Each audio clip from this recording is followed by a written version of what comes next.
Hello, friends. My name is Mrs. Carrie Coonan, and it's always a pleasure to get to introduce myself.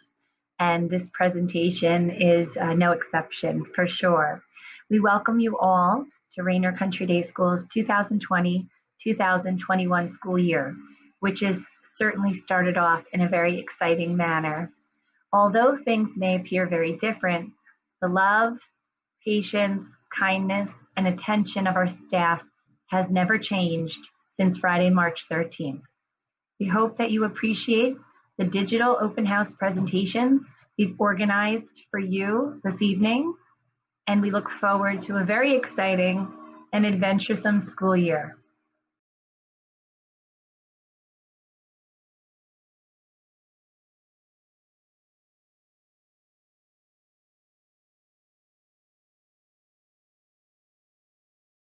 Hello everyone, my name is Elaine Marshall and I'm your first grade teacher. Today I'll be discussing things that I hadn't talked about with you when I was lucky enough to meet you at Meet the Teacher Day. So we're going to be talking about more of academics in first grade and what your first graders will be doing all year. You will be getting this, it will be sent home with your child. It's my open house packet. And it'll be covering everything I talk about in this video, but with more detail. So be sure to keep this with you all year and read it and refer to it as questions arise. You may have noticed that I have a little friend in my hand. He can be a little distracting, so I'm not going to hold him the whole time. So this is Jedediah. His shortened name is Jed. Jed is a Western hognose snake, so I had to give him a good, strong Western name. As you can see, he has a little turned up nose. That's how he got his name, hognose snake. And he has nice deserty colors from coming from the west of this country. Anyway, he's our class pet, and he will be living in our classroom this year, and the kids will be able to observe him. I can take him out and hold him. The children won't be holding this one or touching this one because he could be a little wiry, although he's being very calm right now. Maybe he thinks he's going to get a nice mouse. I don't know, but I'm not going to feed him in front of you, I promise. Anyway, so some of you that know me know that I'm well known around these parts for being a huge advocate of nature and conservation and learning about the world, and my love of animals. So I love to bring a lot of animals in.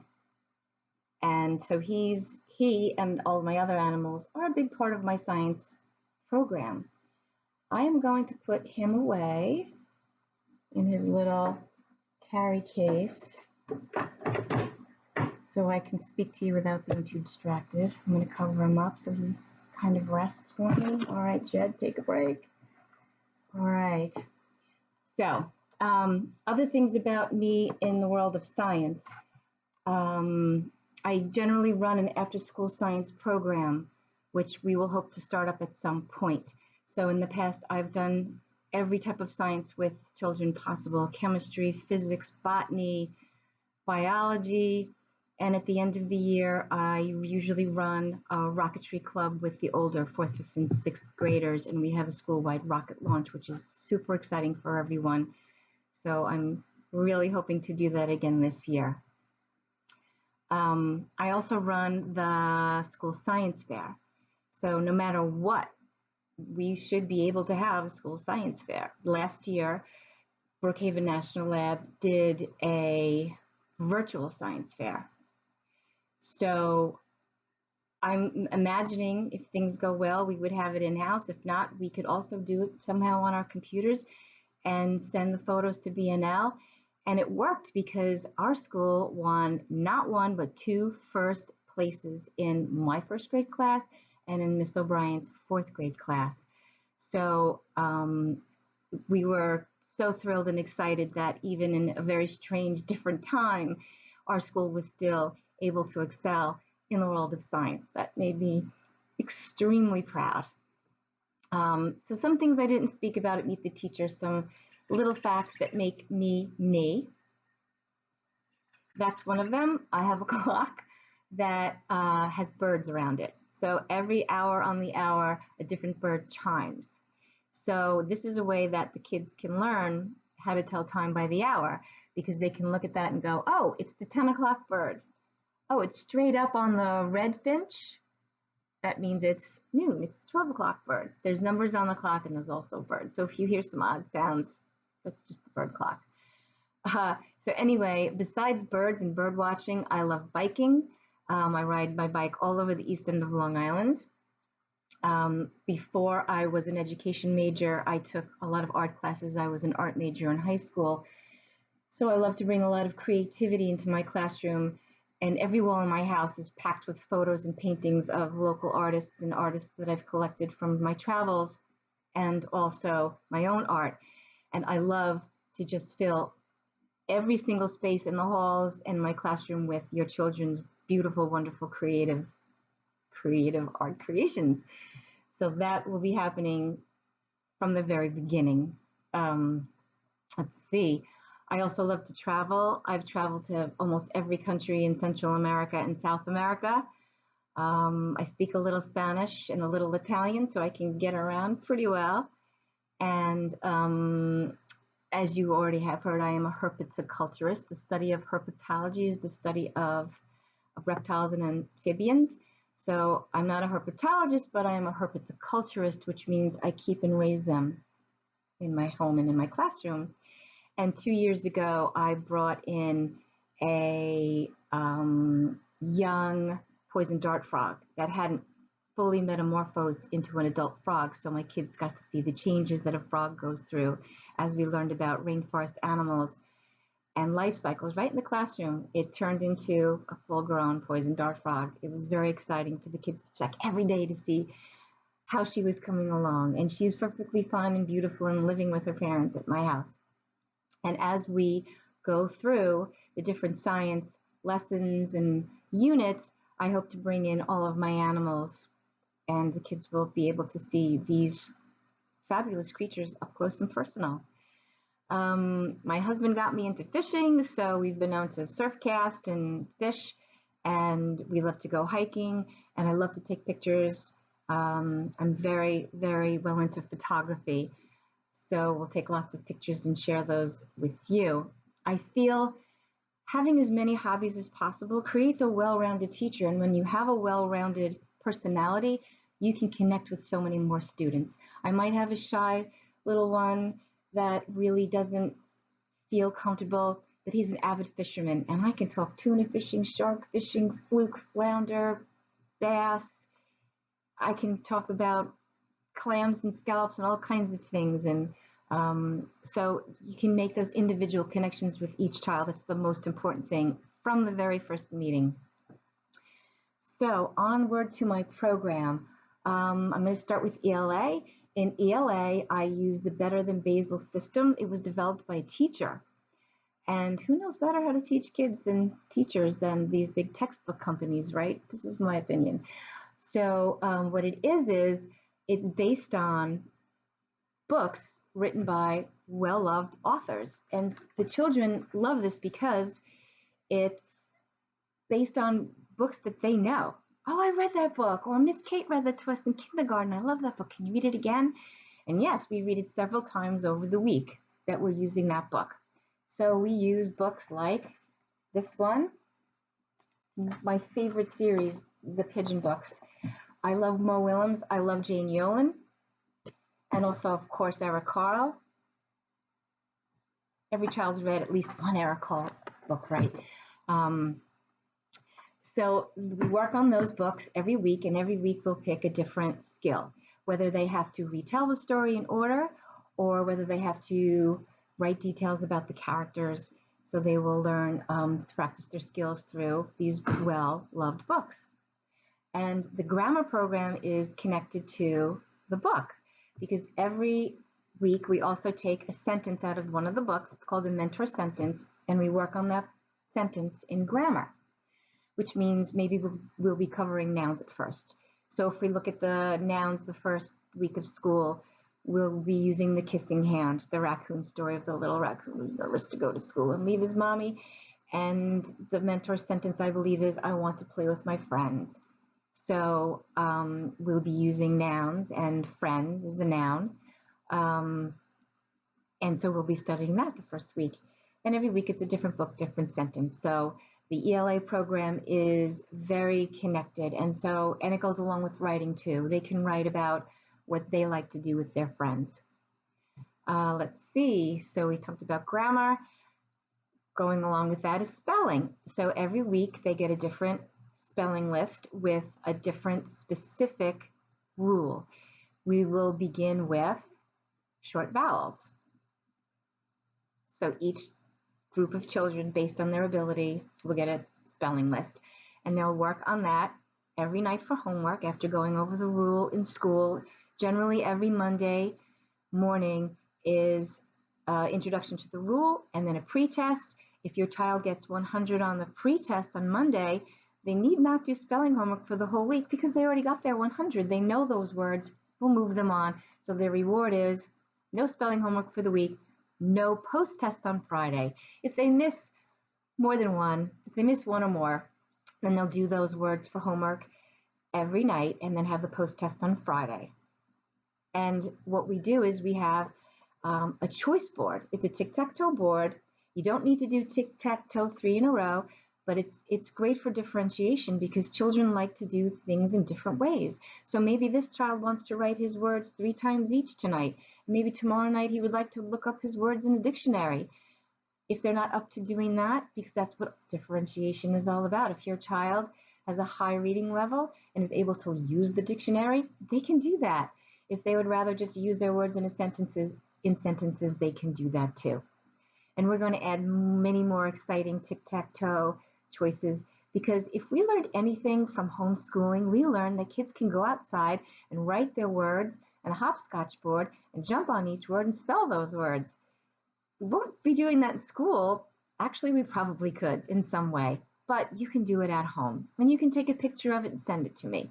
So our spelling tic-tac-toe will be even more exciting and fun for them than ever before. We will be holding guided reading. This is small groups of children that's based on their individual abilities. So we can practice on specific skills and abilities every single week. And there will be independent reading time as well, where we can just go outside, sit in our blankets, enjoy the weather, and cuddle up with a good book. We can do it inside too at our desks. And I will take them aside in groups and read with them and practice how to stretch their sounds, how to skip a word if they don't understand it and go back to it, how to use phonics, how to use the pictures, all those wonderful skills that they've been learning about since pre-kindergarten. As I said before, writing is usually connected to our sentences, but it doesn't have to be. I start out with personal narratives because what do children know more than anything about than themselves? So they can write about anything they did and anything that happened to them. They start out with a drawing, a simple line drawing, and then they write about themselves. We spend a lot of time on personal narratives, actually most of the year. But then we do go on to how-to books, which are lists and diagrams. The children become teachers. You're teachers. You're good at something. You know how to do something. You have a hobby. Share it with the world. Tell me how to bait a hook for fishing, or tell me how to do a handstand or a cartwheel. You're an expert. So they draw their little illustrations down the page. They list their materials and how to do each and every step of their special skill or hobby, which gets kids really into thinking of how to sequence things in order specifically with details. And it's really fun to give me their how-to, and I act out their how-to. So if they say to me, well, Miss Marshall, this is how you do a forward roll. And they'll say, stand there and just roll over. So I might just stand in the middle of the classroom and just like turn around really quickly.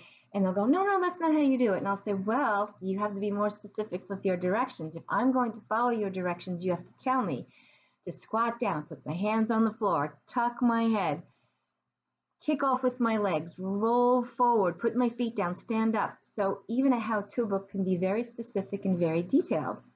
Because if you want someone to follow your directions, you have to include those details with everything we learn about in English. They will learn parentheses and ellipses and other types of punctuation. and they'll be learning those high vocabulary. I don't speak down to children. They're very capable of speaking the way we speak, with language-rich experiences and vocabulary. Our math program is based on Eureka Math, which is also known as Engage New York. So our homework assignments will exactly match our daily lessons. They typically do take place on my smartboard, but they can also take place at their desks. Each child has their own math bin with their math tools. There are dice in there are number cards in there are Unifix cubes when we do place value. So they have their own materials, and many things are in individual baggies with their names on it, so no one will touch their bin, no one will touch their supplies.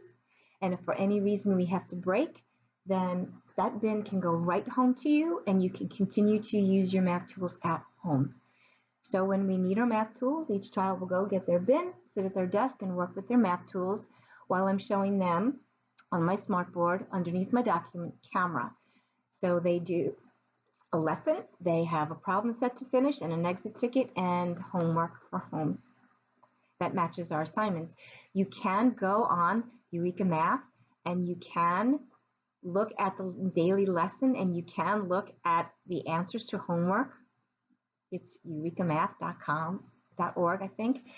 And you can access each lesson and you can, for help for you at home, because hey, not everyone is a math teacher. And also there's other ways to do this. We can use Zern. The kids used that a lot last year at home. It's a website that connects directly to Engage New York, and they can do everything on the computer. They can also use YouTube videos to show you the lesson of the day.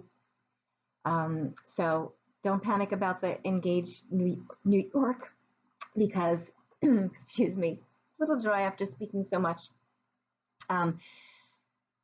You'll get it. It's fine. And always contact me if you have any kind of questions. I talked about science already, but I can talk a little bit more about science because I love it so much. And using science for me is a way to reel my kids in. Because you might get a kid who's still a little shy, still a little nervous, but as soon as we bust out some great experiments that they can do, and they get excited about seeing, oh my gosh, what is she going to do next? There's a snake over there. We're doing these fantastic things that just appear out of nowhere. So I will be doing that starting from the first week of school.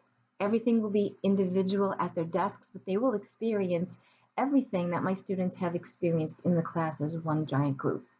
So we'll do individual experiments. I will be teaching children in biomes. That's a great way to learn about the world without the political boundaries. As I said at Meet the Teacher, they will learn about their towns and villages and country and state and continents.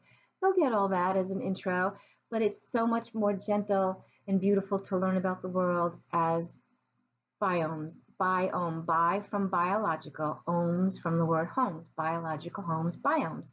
So we start out with temperate deciduous forest because there's a forest right outside of there. And then we go into polar regions when it gets cooler. And then we go into the desert and rainforest to juxtapose the desert from the rainforest. I think I might have something fun in my desk. If not, I'll just tell you what it is. I usually have a little container of desert sand, and I have a big bottle that I collected when I was at Weston, Utah, so they can experience the soft, beautiful, bright orange sand I brought home. And after desert, we go into some type of smaller ecosystems, pond life, and some insect work before we get onto bigger biomes like wetlands, which, Long Island and Manhattan Island is surrounded by wetlands up and down the coasts. And then we finish up with the biggest one, the ocean biome, because, hey, it's summertime in June and we want to go outside. And then we normally do a beach trip at the end of the year where we plant beach grass and do a little beach ecology. All of that is on hold, of course, but we'll see what we can make happen. Anything's possible at Raynor Country Day School. Let's see, what else do we do? Friday is STEAM Fridays. STEAM, science, technology, engineering, art. math. So I use that period at the end of the day on Friday for anything I need to catch up on. If we're doing the rainforest and a few kids haven't finished coloring in their sloths, we can use that period as an art period. If we have an extra special fun lesson in math I wanted to cover but didn't get to, I can do some more math. I do a lot of engineering. I have hundreds of Kiva planks. There's these little planks that the children build wonderful things with. We used to just dump them out on the carpet and build fabulous towers together. Once again, we won't be doing it together, but there's no reason why each child can't have a giant baggie of Kiva planks with their name on it to build on or around their desk whenever we see fit. So once again, I'm doing the same things I've always done, just a little bit differently and more safely. Something I learned about a few years ago, a lot of teachers have been getting into teaching their children, their students, coding. And I thought that maybe it was a little bit too high level for my kids. But then Brookhaven National Lab always has Science Day for teachers. So I signed up, and when I looked at what was going to happen that day, I noticed things like cubelets and ozobots. And I said, what are these things? I don't like to take a class without having a little bit of prior knowledge. It makes me feel more comfortable. So I looked all this up, and I actually bought myself cubelets and ozobots, and I taught myself how to use them. So this is what I'm so excited to teach the children every year. Let's see. So this is an ozobot. This is an ozobot without a skin. I'm going to turn it off for a second. This is an ozobot with a skin. I hope you can see the great flashing lights on that. So what the children do is they code. They code to make the ozobots do what they want the ozobots to do. They can use these stickers, and every time the ozobot rolls over a different sequence of colors, it might roll over this one. And when they get to the end, it'll turn around in a circle because maybe that's the hurricane move. Or they might roll over this one and all of a sudden go backwards like a moonwalk. They are so cute when they do that. They go backwards like a little moonwalk. So the kids can actually pick the coding they want. They can use the stickers, or they can also use markers. These are special ozobot markers, but you can use any marker that has a nice chisel point that is 1/4 of an inch wide. It's very important, and this is how they learn really good handwriting and control, because the lines have to be fairly even, controlled, 1/4 inch wide. If it's too fat, the ozobot can't follow it. If it's too skinny, they just stop. The robot won't know where to go. We can also use our booklets. Each ozobot comes with a booklet. I'm going to open this one up. The dot helps you calibrate the ozobot, and then we'll do a few lessons on them. To start with, they just put them on there, and that code means tornado that's going to spin around, and the second one is backwalk, like I said. So the ozobot will do that. I don't know if my ozobot is calibrated, but I wonder if he'll do that if I just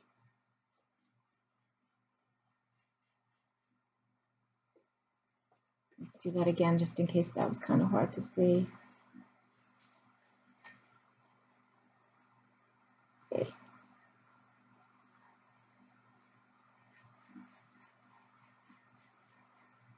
Okay, that was tornado.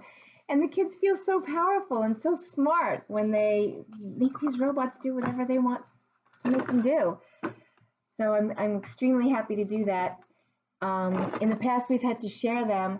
I have about 14. So if I pick up one more ozobot, every child will have their own. I'll put their name on the box, and they will take their ozobot box. They will use that ozobot, and then they will put it back, and nobody else will touch it, except maybe for me sometimes, but I'm constantly washing my hands.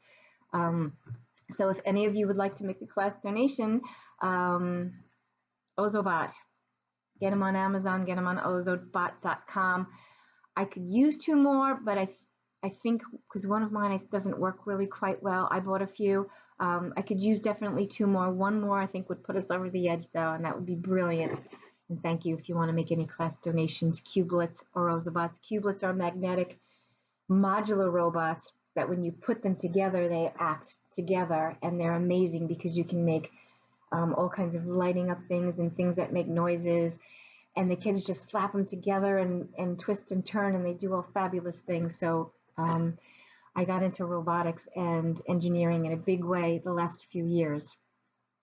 Let's see, one last thing I want to speak about is social studies. Social studies is done every week. Also, we have weekly readers, and I can just grab a weekly reader right here. Weekly reader was somewhere. I think it's under the snake. Okay, you've probably seen them. They're newspapers. They're child newspapers, and they cover a whole host of topics. So they'll be doing that every week. And we have mini units such as holidays around the world during holiday time, and special activities for brilliant things like Martin Luther King Jr. Day. And they did pick up a book from BOCES called Maps, Globes, and Graphs, a workbook which we'll use to follow directions and learn about directions and maps, globes, and graphs. If you haven't picked up your BOCES books yet, go to BOCES or get in touch with Miss Donna. I think I'm missing a couple of books from some people. So this is my basic program. Of course, there's a lot more that happens during the school year because we're open to everything. So we can put the brakes on, switch gears, and just contact me when you need anything. I will be sending home contact information. I'm learning new things technologically. I do love Google Classroom. So to start with, or even just to start with and continue with forever, I can post videos and photos of your children on the Classroom stream. So make sure that you join our class and use your child's Raynor Country Day School email account. And I've been also learning from the other teachers how to use things like Remind app. I just got a phone, my first phone in February. So I'm just learning how to use things like that. So bear with me. We will be in contact. You know what? I love to hear your voices. I'll just call you on the phone and go, hi, we had a great day today. How was your day? Can I do anything for you? So even though we're more spread out, a key word in my classroom has always been cooperation. We will still be helpful. We will still be kind. We will still be caring and help each other and their teachers as much as we can. So have a wonderful evening and a great first grade school year.